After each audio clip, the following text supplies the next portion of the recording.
তোমাদের সাথে আগেও ভিডিও শেয়ার করেছি, আমার শরীরটা ভীষণ খারাপ আর মনে হচ্ছে মানে একদম কমজোরি কমজোরি লাগছে। তার জন্য অনেকদিন ধরে ভাবছিলাম একটা জিনিস খাওয়ার কথা। ওষুধপালা তো খাই, আর এগুলো হলো টাটকা জিনিস, টাটকা আর সঙ্গে সঙ্গে মানে রক্তও চলে আসে শরীরে। বলো তো এগুলোটা কি? এরকম একটা জিনিস পেয়ে গেছি।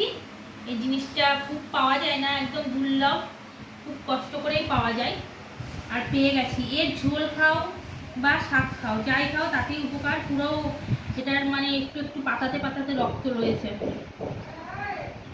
কি শাক এটা তোমরা কমেন্টে জানাবে, আমি বললাম না, কিন্তু এটা খুব উপকারী, খুব উপকারী। বাচ্চা বলো বড় বলো, মানে খুব উপকারী সত্যি। আমি নিজে খেয়েছি আগে, আমার একবার শরীর খারাপ হয়েছিল, রক্তের ঘাটতি হয়েছিল, ওষুধের সাথে সাথে এই শাকটা খেয়েছিলাম আমি।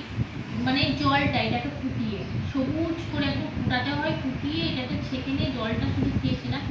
অনেক উপকার হয়েছে, অনেক তাড়াতাড়ি আমি মানে সুস্থ হয়ে গেছিলাম। আবারও এই শাকটাকে যে পেয়েছি এখানে বিদেশের বাজারে এইসব শাকপালা পাওয়া অনেক ভাগ্যের ব্যাপার। যাই হোক পাওয়া গেছে, আর দেখি এটাকে খাবো। যদি আবার রক্ত রক্ত হয়, শরীরে মনে হচ্ছে রক্ত নেই, এত মোটা মানুষ, আর যদি কাউকে বলি শরীরে রক্ত নেই কেউ বিশ্বাস করবে না। না গো, সত্যি শরীরে রক্ত নেই, থাইরয়েড আছে তো, এই জন্য যাই খাই যাই হয় রক্ত কমে যাচ্ছে।